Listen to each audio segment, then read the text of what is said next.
17세기 여진족에 의해 청나라가 세워졌고, 이 청나라는 무려 300여 년 동안 유지되는 초강대국이었습니다. 그런데 청나라 건국 신화에 나오는 누르하치의 조상 먼터무는 이지랑과 마찬가지로 태조 이성계 휘하에 있던 여진족 부족장이었습니다. 태조 이성계는 여진족과 많이 친했고 여진족을 수하로 두기도 했는데 어떻게 조선과 여진족 사이가 벌어지게 된 것일까? 먼터무는 청나라 건국 신화에도 나오지만 후손인 누르하치가 남긴 기록보다 조선 쪽의 기록이 더 상세해서 아버지, 아들, 동생 이름까지 나올 정도입니다. 이번 이야기는 청나라를 세운 누르하치의 조상 먼터무를 중심으로 여진족과 조선에 관한 흥미로운 이야기입니다. 먼터무는 지략이 뛰어났다고 알려져 있습니다. 대표적 일화는 조상의 원수였던 자손 40여인을 책략을 써서 유인해 절반은 죽이고 절반은 생포해 원수를 갚았으며 생포한 자는 몸값을 받고 풀어주었습니다. 먼터무는 백두산 북쪽인 흑도하라에 거주했는데 세력을 크게 회복한 후 남쪽으로 내려와 회령 지역에 정착합니다. 당시의 회령은 조선의 영토에 편입되기 전이었고 여진족 부락들이 모여 살던 지역이었습니다. 명나라 건국 초기 원나라의 자녀 세력이 북으로 도주하던 시절의 요동은 혼란했습니다. 요동은 상당 기간 관리하는 세력이 없어서 거의 통제가 되지 않았습니다. 조선은 이 기회를 틈타 두만강 유역으로 영토를 넓히면서 여진족에게 무력을 행사하기도 하고 은혜를 베풀기도 하며 현지의 여진족을 통치했습니다. 이런 이유로 청나라 왕조의 건국 신화에서 언급한 아모카, 오타리, 맹퉁목 등의 인명과 지명 대부분이 조선의 사서에 나오게 됩니다. 특히 오타리의 부족장 먼터무는 청나라를 건국하는 누르하치의 6대조인데 태조 이성계의 부하 노릇을 하며 지내다 나중에 조선의 하급관리로 지내기도 했습니다. 먼터무는 조선왕조실록과 용비어천가에서 이성계의 휘하 여진 26개의 부족이 나오는데 여진족장들 중 하나로 이름이 언급되고 있고 기록에 의하면 이지랑과 육촌 형제 사이로 알려져 있습니다. 이성계는 동북면 출신이었지만 이성계의 조상들은 여진족과 함께 지냈고 이성계의 영향권 역시 압록강 인근의 만주와 연해주까지 닿았습니다. 이 부분에 대해서는 제 영상 중 이성계 조상들 이야기를 보시면 좀 더 자세히 나와 있습니다. 기록을 보면 먼터무는 스스로 젊었을 때부터 이성계 어르신을 섬겼다고 말했으며 이성계가 고려에서 활동하던 시절 여진 부족들을 동원해 전쟁할 당시 종군하거나 파병을 했다고 합니다.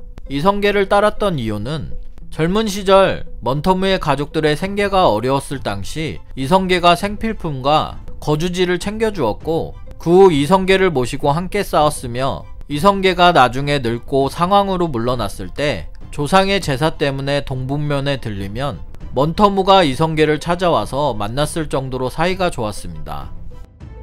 그런데 이렇게 이성계를 따르던 여진족장들은 이성계가 죽고 난 후 태종, 세종 때부터 마차를 빚기 시작했고 여진족들은 이성계 어르신이 계시던 시절이 좋았다고 한탄했다는 기록도 있습니다. 어쨌든 조선은 여진 부족의 수령을 휘하에 예속시키는 정책을 실시했고 이를 위해 조선은 여진족에게 관직과 물질적 혜택을 주는 방법을 주요 전략으로 채택했습니다. 이것은 조선의 국경의 안정을 기하기 위해서 최선의 길이기도 했지만 여진족이 모두 휘하에 들어올 경우에는 조선의 통치 권력이 요동 땅에도 미칠 수 있었습니다. 이에 비해 명나라의 여진족 전략은 이의제의로 여진족을 기속시킨 다음 비록 원나라는 망했지만 고비 사막 북부에 남아있는 몽골을 견제하는 데 이용하고자 했습니다. 먼터무가 이성계와 인연을 맺은 연도는 대략 1385년경으로 수십 년 동안 이성계와 인연이 있었는데 명태조 주원장이 요동을 접수하고 조선과의 국경 확정과 여진족 포섭을 위해 먼터무에게도 회유의 손길을 보냅니다. 당시 먼터무는 조선의 회령 지방에 정착하고 있었고 처음에는 주원장의 회유를 거절하고 조선인으로 살겠다고 말했다고 합니다. 이 과정에서 명나라와 조선은 은근히 여진족을 두고 쟁탈전을 벌이는 상황이 연출되었는데 나름 치열했던 여진족 쟁탈전의 결과는 이성계가 왕위에 물러나자 명나라의 승리로 나타났습니다. 태종 이방원이 임금이 되자 먼터무는 또다시 한양에 입조하기도 했지만 이제 여진족을 아우르던 태조 이성계도 없었고 여진족에 대한 극진한 대우도 없었습니다. 먼터무는 1405년 영락제가 보낸 회유칙서에 의해 명으로 기부를 결정했고 건주자의 장관에 임명되었습니다. 이방원은 먼터무에게 명예 제안을 거절하라고 했고 먼터무가 명나라의 북경으로 들어가 조공을 하는 것을 저지하기 위해 노력을 기울였지만 성공하지 못했습니다. 아무래도 조선이 명나라의 영향력 아래에 있던 국가였던 만큼 적극적으로 여진족 쟁탈전에 나설 수 없었기 때문이었습니다. 태종 이방원의 입장에서는 조선을 배신하고 명으로부터 건주자의 도독에 임명된 먼터무가 눈에 가시였습니다. 이방원은 여진과의 무역을 중지하고 모란위를 공격했습니다. 이방원은 경원진의 장수에게 밀명으로 언제든 기회가 되면 먼터무를 죽이라고 명했고 경원진의 병사도 증가시켜 배치합니다.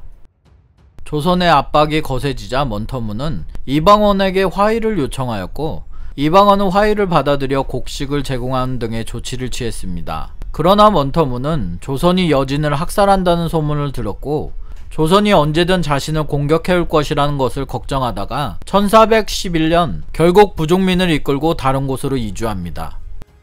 이에 조선은 비어있는 회령을 방치했는데 1423년 봉주에 몽골이 침략해오고 여진족 내부의 갈등이 심화되자 먼터무는 병력 1천과 부족민을 이끌고 고향인 회령으로 다시 돌아오고 싶다고 청합니다. 그리고 구구절절하게 내가 젊었을 때 태조의 부르심을 받아 농우, 농기, 양료, 의복을 주며 회령에 거주하라 하였으므로 주저리 이렇게 말합니다.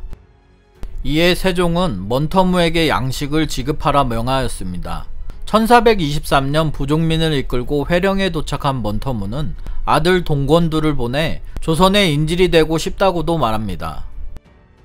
세종은 먼터무가 명나라의 관직을 받고 있는 것을 이유로 동건두의 한양 거주를 불허했습니다. 그러자 동건두는 눈물을 흘리며 전하를 모시러 왔는데 전하가 불허하시니 매우 실망이라고 말하기까지 합니다.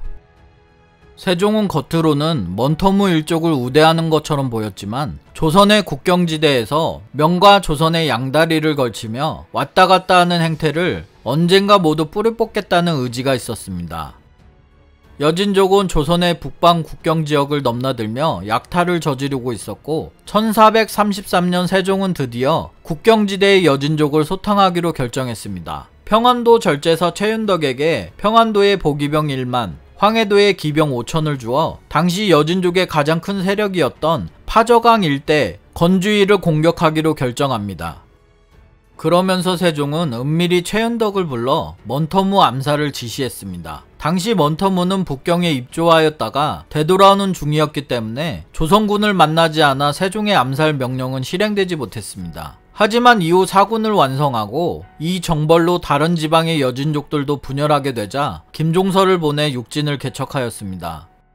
하지만 운 좋게 살았던 먼터무는 얼마 가지 않아 같은 해 1433년 10월에 같은 여진족 일파인 양무타우에게 피살되었고 그의 휘하 무리는 사방으로 흩어져 버렸습니다. 이로써 이성계부터 이어져 오던 먼터무와의 관계는 끝이 났고 조선조정은 건주자의 지역에 대해 다시 한번 통제의 기회를 잡게 되었습니다.